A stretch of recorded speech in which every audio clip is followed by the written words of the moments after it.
ella es la doctora Victoria Chávez, ¿no? La teniente coronel Victoria Chávez. Ella es médico internista, jefa de PROMETS y del Servicio de Medicina Interna del Hospital Militar Central y vocal de COPRECOS. Y se va a referir a la infección dual, tuberculosis VIH, profilaxis y tratamiento. Dejo la palabra entonces a la doctora Victoria Chávez, por favor. Muchas gracias por su presentación, doctor Cáceres, y buenas noches con todos los presentes. Es para mí realmente muy agradable reunirme con ustedes para darles cierta información, y sobre todo por acá que estoy leyendo con personas que yo conozco y que son muy queridas para mí porque nos conocemos desde hace muchos años a través de COPRECOS. Bien, la presentación que voy a hacer hoy día es sobre VIH con infección con TB, con tuberculosis, o también, como quieran, infección simultánea con tuberculosis y VIH. Muy bien, vamos a empezar con la clase, que lo voy a hacer de manera clara y práctica para el comprendimiento de todos nosotros. La tuberculosis es una amenaza seria para la salud, especialmente para las personas que tienen el VIH, ¿no? Como ustedes bien saben. Las personas con el VIH tienen más probabilidades que otras de enfermarse de tuberculosis, ¿no? Ustedes bien saben que es porque la inmunodeficiencia que tienen estos pacientes. A nivel mundial, la tuberculosis es una de las principales causas de muerte en las personas que tienen VIH. En ellos es más alta la posibilidad o la probabilidad que hagan TB, si no se administra un tratamiento como ocurre con otras infecciones oportunistas, ¿no? El VIH y la tuberculosis pueden actuar en combinación para acortar la vida de la persona infectada. Muy bien. La coinfección de TB-VIH es una causa frecuente de mortalidad en los adultos con VIH que viven en países en desarrollo como el nuestro. En un estudio realizado en nuestro país, aquí en el Perú, en los años 2006 y 2008, se evidenció que pacientes con coinfección de TB-VIH fueron significativamente más propensos a morir, ¿no? En un 21% versus 5.9%, con una P menor de 0.001, o sea, una P bastante significativa. Y menos probable de curar en un 28.3% versus 39.4%, haciendo una P a 0.003%, que los casos con TBC no coinfectados, ¿no? Entonces, ¿qué nos quiere decir este estudio? Que la coinfección supera, ¿no?, el hecho de que ellos puedan tener un desecho no deseable, ¿no? La terapia antirretroviral temprana se asocia con una mejor supervivencia en los adultos coinfectados por el VIH y la TB en diferentes contextos, ciertamente. En nuestro país, por ejemplo, la terapia antirretroviral se implementó a partir del año 2004, ¿no?, como todos ustedes saben. Pero la cobertura se ha ampliado aún más recién en estos últimos 5 años. La infección por el VIH es un potente factor de riesgo para la tuberculosis. Además, el impacto de la coinfección VIH y tuberculosis es bidireccional. ¿Por qué? ¿Por qué digo que es bidireccional? Por un lado, la tuberculosis, al aumentar la carga viral, acelera la progresión de la infección por el VIH-Sida. O sea, del VIH a SIDA. Y con ello, a la muerte, ¿no? Y por otro lado, la infección por VIH, al conducir a la declinación de los linfocitos CD4 y CD8, que son un punto clave para iniciar y mantener la respuesta inmune, afecta la presentación clínica y evolución de la TBC o tuberculosis, ya que aumenta, ¿qué cosa? El riesgo de reactivación de una infección latente por el Mycobacterium tuberculosis. ¿Qué más? Promueve e incrementa la progresión a enfermedad en personas infectadas con el Mycobacterium tuberculosis y aumenta la tasa de recurrencia por TB. Entonces, el riesgo de progresión de infección por TB a enfermedad es del 5% en personas sin VIH en los primeros 2 años. Y luego, menor de 5% el resto de la vida en personas con VIH. Y ese riesgo es de 3 a 13% por año, aumentado mayor al 30% para el resto de su vida. Muy bien. Ahora, por otro lado, la interacción de la coinfección o infección simultánea de la TB y el VIH se ha descrito una mayor afección de TB extrapulmonar en casos de coinfección. Ahora, con los datos recolectados en nuestro país por el Sistema de Vigilancia Epidemiológica en los años 2013 y 2014, se puede observar que en pacientes con diagnóstico conocidos de VIH, el porcentaje de casos de TB extrapulmonar fue casi el doble, el 28%. ¿No? ¿Cuáles estamos hablando? La meningia, la ganglionar, la renal, la intestinal, ¿no? Entonces, es casi el doble, el 28%, porque el grupo con diagnóstico negativo para VIH, a diferencia de ellos, ¿cierto? Además, a diferencia del total general, para los pacientes que tuvieron coinfección de VIH, el porcentaje de casos con localización ganglionar y meningia fue mayor, ¿no? Como podemos nosotros ver en nuestros hospitales, ¿no? Aunque lo que quiere decir es que cuando una persona coinfectada con VIH, se supone, cuando no hay coinfección, la zona o el órgano predilecto es el pulmón, ciertamente, pero cuando son coinfectados no es tanto así, ¿no? Más es otra parte del cuerpo, ¿no? Que ya antes se mencionó. ¿Qué podemos decir de la parte epidemiológica? Se estima que 1/3 de la población mundial está infectado por el Mycobacterium tuberculosis. Es un flagelo realmente para los países en desarrollo. Y el Perú, en el Perú, ¿no? En un paciente de este tipo, lo primero que tenemos que pensar, ¿qué cosa es? Es una TB. Es lo primero que tendríamos que pensar. Cuando nosotros sospechamos que el paciente está en fase SIDA y queremos desfocalizar para ver dónde es la infección, lo primero que el médico peruano piensa es en TB. No, eso casi es una idea fija que tenemos, ¿no? Entonces, el número sumado de nuevos casos de tuberculosis en el 2009 fue de 9.4 millones, con 1.3 de defunciones y 1.1 de millones de casos de coinfección TB-VIH, de los cuales 400.000 fallecieron. El 92% de los casos de enfermedad tuberculosa están en los países en desarrollo como el nuestro, ¿no? Predominantemente en Asia y en África, sobre todo en el África subsahariana, que ha sido todo un flagelo para ellos. A pesar de los avances logrados en la región de las Américas, la tuberculosis continúa siendo un importante problema de salud pública.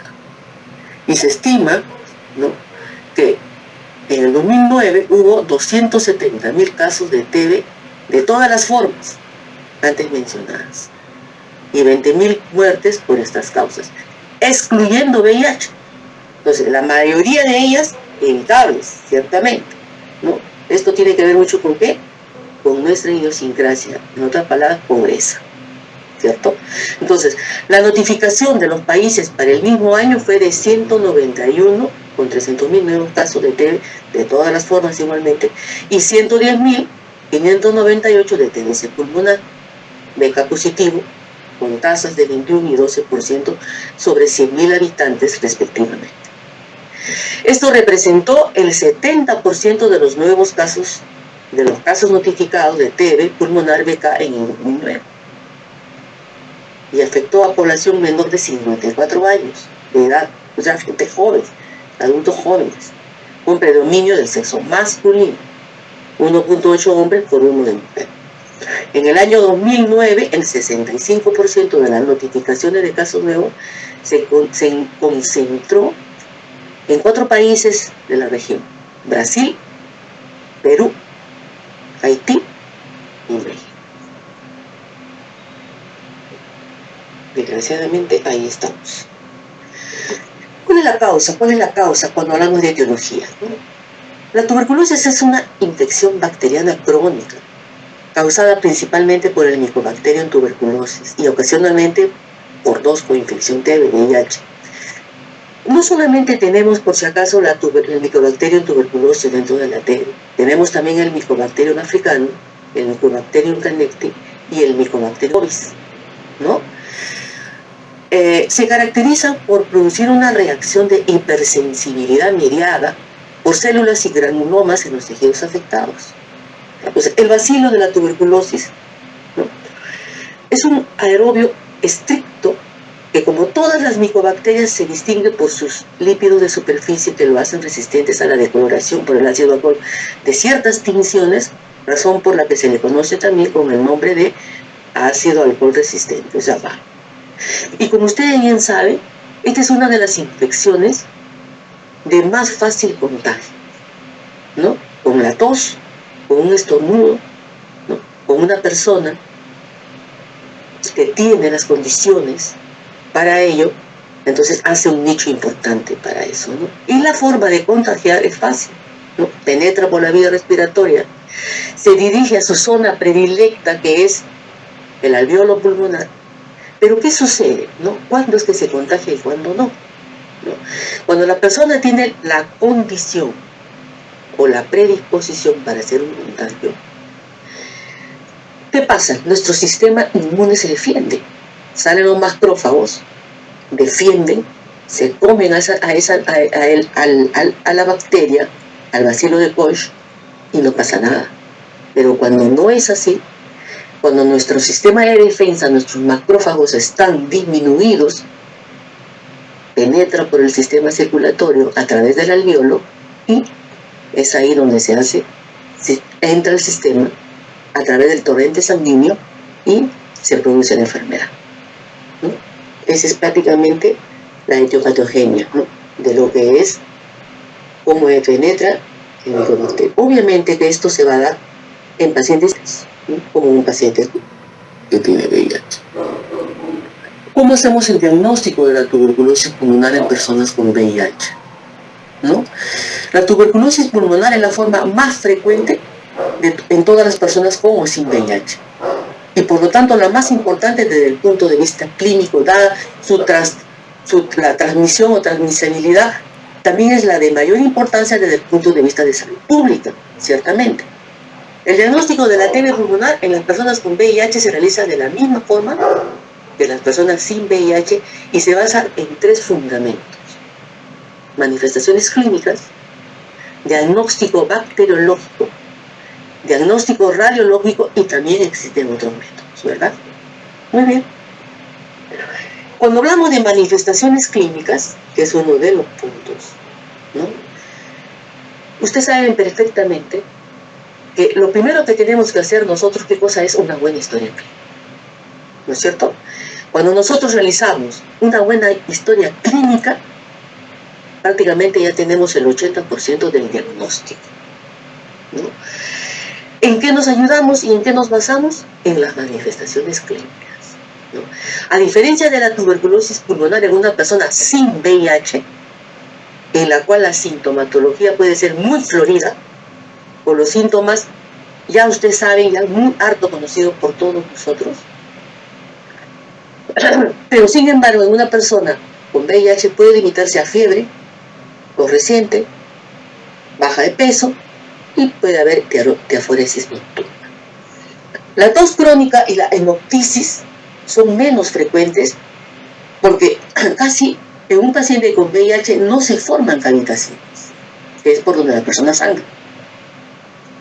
Entonces, la tos en las personas con VIH siempre debe ser investigada, ¿no? Y lo primero que tenemos que pensar es en descartarla. Independientemente de sus características o duración, recogiendo muestras de esputo para el diagnóstico bacteriológico de TB, el examen físico en general no ayuda a distinguir la TB pulmonar de otras infecciones pulmonares y a menudo no hay signos auscultatorios, ¿no? Pero siempre, les vuelvo a repetir, tenemos que pensar, lo primero, en el Perú, ante fiebre, baja de peso, en TB pulmonar. Y comenzar por ahí, se nos abre la luz y vamos siguiendo hasta llegar al diagnóstico, ¿no? Definitivo. Ahora hablemos un poco del diagnóstico bacteriológico. Los métodos bacteriológicos son baciloscopía y cultivo, ¿no? ¿Qué hacemos ahí? La búsqueda del bacilo de Koch, ¿no? Que se realiza en los sintomáticos respiratorios a través de la baciloscopía, ¿no es cierto? La baciloscopía es recogida, ciertamente, ¿no? Por ellos. Hay que educar al paciente para saber, para que ellos sepan cómo es que tienen que realizar el recojo de esta muestra, ¿no? El diagnóstico definitivo de la tuberculosis pulmonar se efectúa con el aislamiento del micobacterio tuberculoso en muestras de esputo o lavado broncoalveolar a través del cultivo. Ahora, todo enfermo con TBC, infectado con VIH, debe tener sensibilidad mediante anti-TB, ¿no?, a medicamentos de primera línea. Eso es importante, ¿no?, con métodos rápidos para la definición del esquema y tratamiento de forma oportuna. ¿Cierto? Muy bien. Ahora, ¿cuál es la ventaja de la baciloscopía? Que es rápida, ¿no? Pero puede haber errores, porque pueden salir muchas veces BK negativos. Ante esos casos, ¿qué debemos hacer? Continuar con la búsqueda baciloscópica. Pero el cultivo, acá es lo que se... Pero ¿cuál es la ventaja? El cultivo sí va a ser definitivo, de todas maneras. Pero ¿cuál es la ventaja? Que demora mucho tiempo. Más de 20 días. Para ver que crezca la cepa del bacilo de Koch. Esa es la gran desventaja de ese cultivo, pero igualmente se le debe de hacer para confirmar. Ustedes bien saben que ahora la medicina basada en la evidencia, ¿cierto? Y bueno, pues hay que tener la evidencia, ¿no?, como tal. Tenemos el otro método, que es el diagnóstico radiológico de otros métodos. Entonces, la TBC pulmonar con VIH no presenta ningún signo radiológico patognomónico. Y el diagnóstico de la enfermedad no se realiza solo con un estudio radiológico. Entonces, la radiografía de tórax sospechosa obliga a tomar en cuenta la clínica y el nexo epidemiológico, pero sobre todo realizar los estudios microbiológicos en todos los pacientes. En una persona con tuberculosis pulmonar y VIH, el grado de inmunodeficiencia determina la presentación de la radiografía de tórax. Pero en la inmunodeficiencia leve, la radiografía de tórax no es diferente a la de un paciente sin VIH. Cavitaciones, infiltrados en los vértices. En la inmunodeficiencia severa, el aspecto de la radiografía de tórax es a menudo atípico, predominando la afección linfática y los signos de diseminación hematógena, que es un infiltrado de infección intersticial o difuso o patrón miliar. Eso sí, nos lleva más seguro el diagnóstico, ¿no? Porque si nosotros vemos una placa de un paciente, por ejemplo, sin VIH, ¿no?, inclusive con un paciente con VIH, siempre vamos a encontrar el complejo de Goff, que todo peruano tiene, desde el momento que nace. Ciertamente, ¿no? Eso ahí está, dormido, ¿no? Pero si es que en algún momento de nuestra vida hay un descuido, puede despertar. Y si por ahí tenemos el contacto epidemiológico, igual puede despertar, ¿no es cierto? Pero, ahora, tenemos, por ejemplo, en este sentido les voy a explicar un poquito sobre la inmunodeficiencia leve y la inmunodeficiencia severa en una placa de tórax. ¿Qué encontramos, por ejemplo, en una inmunodeficiencia leve y en una inmunodeficiencia severa? O sea, radiológicamente. En una inmunodeficiencia leve, cavitación. En la severa, muy rara, casi nunca. En una leve, infiltrado en lóbulos, y en una severa, infiltrado en lóbulos. O sea, en los dos vamos a encontrar lo mismo, ahí sí. En una leve, la imagen de una TB es su zona predilecta, que es la zona apical, la parte superior. Pero en una grave es del tercio medio e inferior, o sea, hacia abajo del pulmón, ¿no? Y en una inmunodeficiencia leve hay derrame, pero en una grave el derrame es poco frecuente, ¿no? En una leve podemos encontrar signos de consolidación, en una grave difícilmente lo vamos a encontrar. Entonces son cositas que nos ayudan muchas veces o que nos guían, ¿no?, para nosotros poder hacer el diagnóstico de manera certera, ¿no? Ahora, ¿qué hacemos ante ello? Ya lo tenemos al paciente, ya lo desfocalizamos, ¿no?, ya le hicimos todas las pruebas, ¿no? ¿Cuál es el momento, el mejor momento para iniciar TARG? ¿No? La pregunta del millón. Y la otra pregunta, ¿con qué iniciar? Ahora, debemos empezar, ¿no?, con medicamentos que no interaccionen entre los inhibidores de transcriptasa inversa, los INTI, con los medicamentos anti-T, incluyendo la rifampicina. Por tanto, el ABC, el TDF, el 3TC o FT pueden ser utilizados en estos pacientes sin riesgos. El NDR también. Y el TAR preferido basado en el Favirenz, con tratamiento que contenga rifampicina. Aunque tenemos que hacer la acotación que las rifampicinas son potentes inductores del sistema enzimático, el CYP3A4, implicado en el metabolismo de la mayoría de las familias de fármacos antirretrovirales. Entonces, en ese sentido, hay que tener mucho cuidado. ¿Ya? Ahora, por otro lado, tenemos que evitar no interacciones entre el INTI y el INTI con los medicamentos anti-TB, incluyendo la rifampicina. Por lo tanto, el ABC, el TDF, el 3TC o FTC pueden ser utilizados en estos pacientes sin riesgos añadidos con el NNRTIS. El TAR preferido basado en el Favirenz con tratamiento que contenga rifampicina. Igual. Ahora, tratamiento de la tuberculosis en coinfección con el VIH. El tratamiento de la tuberculosis en pacientes con VIH no difiere de los seronegativos. O sea, no es diferente. Y se basa en 4 drogas que son la isoniazida, la rifampicina, la piracidamina y el etambutol, ¿no?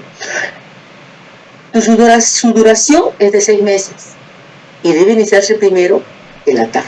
Miren, ¿eh?, esto es una norma técnica no de hace mucho tiempo, ¿no? Antes era 1 año el tratamiento, ¿verdad? Ahora no, ahora es solamente 6 meses. Y debe iniciarse primero con los tratamientos antirretrovirales.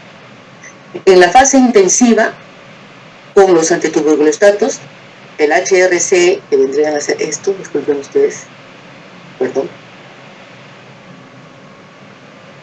la isoniazida, la rifampicina, la piracidamina y el etambutol, ¿no?, está en la literatura, por 2 meses, ¿no? Y en la fase de seguimiento, 4 meses con el HR, ¿no?, que debe ser rifampicina y piracidamina. Ambas fases deben ser bajo TOTS, o sea, tratamiento de vigilancia directa, ¿no? Ahora, los medicamentos antituberculosos de primera línea los mencionamos: la isoniazida, el bactericida de alta potencia, la rifampicina, también que es bactericida de alta potencia, la piracidamina, que también es bactericida, pero de baja potencia, y el etambutol, que es un bacteriostático, o sea, que detiene la enfermedad nuclear, ¿no?, es de baja potencia. Ahora, la indicación de tratamiento por sospecha de TB sin confirmación en personas con VIH gravemente enfermas. Se nos da los casos muy a menudo en nuestras salas hospitalarias, ¿no?, en pacientes, y se nos crea todo un problema, ¿no? Entonces, acá nos planteamos 2 cosas. Inicio de tratamiento anti-TB empírico, y una vez iniciada debe ser completada en su totalidad. A ver, inicio de manejo anti-TB empírico, porque no todos los pacientes, o sea, hablamos de pacientes, pero hablamos de enfermedad, pero no hay patrones de comportamiento, ¿no? Cada persona puede reaccionar de manera diferente, ¿no? Y así lo hace. No todo es homogéneo.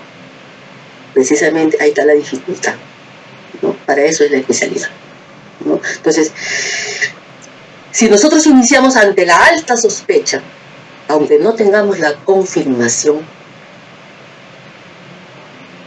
y tengamos la presión de que el paciente está grave y debemos iniciarle ya un tratamiento, entonces inicio de manera empírica el antituberculoso. ¿Cuáles son las ventajas de iniciarlo así? Cura la enfermedad tuberculosa activa, previene y salva vidas en entornos con recursos limitados. Esa es la ventaja. ¿Y cuál es la desventaja? Que puede haber un fracaso en identificar el diagnóstico, retraso en el inicio de los antirretrovirales y un falso sentido de seguridad y una potencial reacción a medicamentos innecesarios. Entonces es una balanza, ¿no? Es una balanza que nosotros tenemos que medir, ¿no? Pero ustedes qué dicen, qué opinan, ¿iniciarían o no iniciarían? ¿Hacer o no hacer? ¿Lo hago o no lo hago? ¿Me arriesgo o no me arriesgo? ¿No? A veces son decisiones y determinaciones que uno debe tomar, ¿no? Y bueno, a veces predomina mucho la clínica, ¿no? Yo digo, si la clínica dice que es, yo lo inicio y me arriesgo. Bueno, y si me arriesgué y me fue mal, no era eso, bueno, lo intenté, ¿no? Muy bien, vamos a concluir. Muy bien, ahora, en nuestro país, y como en el nuestro, en muchos países en desarrollo, existe también el manejo de la coinfección VIH y la TBC-MR, ¿no? O sea, resistente. Y eso es muy a menudo. Siguiendo las actividades de colaboración de TBH y VIH de la Organización Mundial de la Salud para el manejo de la TB resistente en personas con VIH, la aplicación de las siguientes actividades es esencial. ¿Cuáles son? Dentro de los que establecer mecanismos de coordinación, 1. Vigilancia de prevalencia del VIH en los pacientes tuberculosos. Planificación conjunta de las actividades TB-VIH. Seguimiento y evaluación de las actividades. Por otro lado, reducir la carga de TB en personas con VIH. Proceder a tamizajes intensivo de TB en toda persona con VIH y asegurar el control de la infección tuberculosa en establecimientos de salud y lugares de congregación y reducir la carga de VIH entre personas con TB y proporcionar asesoramiento y prueba de detención del VIH. ¿No? Muy bien. Ahora, ¿cómo se hace el diagnóstico de la TB resistente en pacientes infectadas por el VIH? El diagnóstico de este tipo de paciente en las personas infectadas por el VIH es igual de difícil que en los casos de tuberculosis sensible, puesto que pueden confundirse con otras infecciones pulmonares o sistémicas, ¿no? Por ejemplo, con una histoplasmosis, el comportamiento es igualito. Es también frecuente que estos enfermos presentan formas extrapulmonares o TB pulmonar con baciloscopía negativa, y ahí el problema, lo que puede llevar a un diagnóstico erróneo tardío.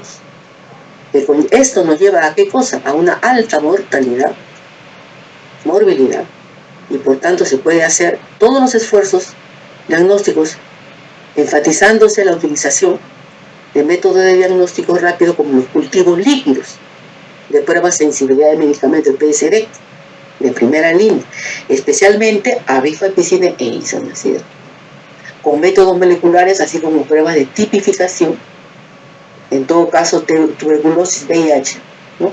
Y en casos con diagnóstico de TB-MR debe además realizarse la prueba de PSD a fluorquinolonas e inyectables de segunda línea en los laboratorios nacionales, ¿no? Como ustedes saben, las fluorquinolonas ya forman parte del arsenal de medicamentos para MDR en pacientes, ¿no? Infectados y co-infectados, ¿no? O simultáneamente infectados, ¿no? Este tipo de pacientes en nuestras salas hospitalarias lo vemos muy a menudo, ¿no? Por eso, hoy en día, lo que se debe de hacer es, una vez detectado un paciente con tuberculosis, inmediatamente también hacer la prueba de VIH. Igualmente, en un paciente con VIH, inmediatamente lo que hacemos en los programas de los hospitales, inmediatamente buscamos que no tenga TB, ¿no? Hoy en día, Dios gracias, ya existen pruebas que simultáneamente toman VIH-TB, ¿no? En el hospital militar no lo tenemos todavía, parece que recién lo vamos a tener. Ojalá sea muy pronto, no sé si en los demás hospitales ustedes ya lo tengan. Ahora, ¿Cuál es el manejo de la coinfección VIH y TBMR? Número 1, introducir el tratamiento preventivo con trimestoprim sulfametoxazol inmediatamente, porque de hecho ellos van a tener un CD4 menor de 200, y asegurar el apoyo y la atención de la infección por el VIH-Sida e introducir el tratamiento antirretroviral. ¿Cómo? ¿Cómo debemos mejorar todo este sistema? Ampliando la cobertura de los tratamientos antirretrovirales, prevenir y tratar la coinfección por VIH y hepatitis viral, que también es importante, tratar otras infecciones concomitantes a la infección por el VIH, prevenir y tratar la farmacoresistencia al VIH y proporcionar atención crónica a los infectados por el VIH centrados en la persona. ¿No? A veces nos enfocamos muchas veces en solo uno. Yo sé que sí, lo primero que debemos hacer es la T, pero también hay que pensar en lo demás, en un tipo de pacientes de este tipo. Y no solamente un paciente de este tipo de VIH, ciertamente, ¿verdad? ¿Quiénes más son inmunocomprometidos? Los hipertensos, los diabéticos, ¿no? Que fácilmente también ellos hacen coinfecciones de este tipo, ¿no? Es una enfermedad crónica también, irreversible, y que tienen que tomar sus pastillas todos los días para mantenerse estables. ¿Cuál es la estrategia mundial del sector salud para el VIH de 2006 al 2020? Número 1, definir un conjunto de servicios esenciales de lucha contra el VIH. Lucha contra el VIH, ¿para qué? Para reducir la vulnerabilidad, la transmisión y la infección. Difusión de las pruebas de detención del VIH lo más rápido posible. Y ampliar la cobertura de los tratamientos antirretrovirales y tratar las comorbilidades y prestar asistencia crónica a estos pacientes, que es lo que hacemos. Porque dicho sea de paso, en nuestros programas o en nuestras estrategias, nosotros ya hemos podido conseguir el 90-90-90, ¿no? O sea, diagnóstico temprano, tratamiento y monitoreo, ¿no? Y este tema que es importante sobre la resistencia es un tema bastante común en este tipo de pacientes y que nos rompemos la cabeza muchas veces pensando. Todos sabemos que la primera causa de que un paciente te pueda hacer resistencia es que no toma, es la falta de adherencia al tratamiento, ¿no? Eso es por parte del paciente.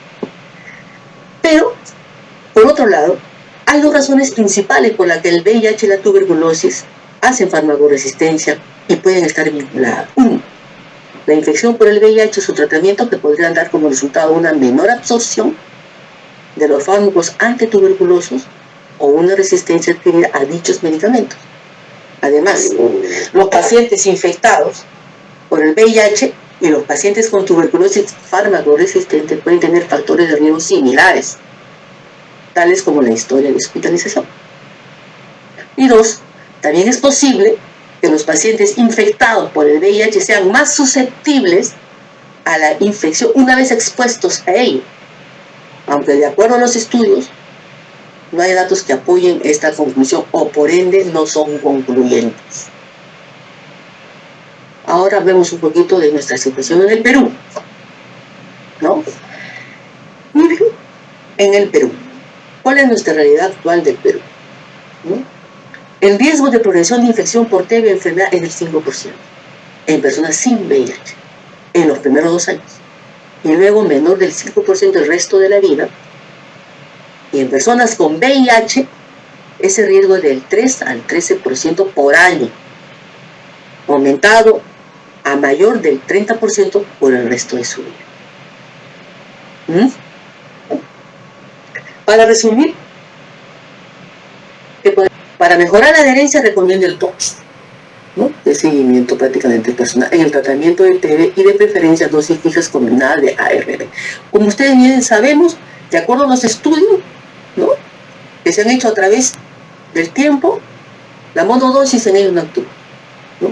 Se ha visto que ahora, por ejemplo, como todos manejamos las atriplas, ¿verdad?, que son 3 también, que cubren muy bien y bloquean muy bien toditos las entradas de este virus a nuestra célula, a nuestro organismo, y lo mantiene de esa manera bloqueado e indetectables.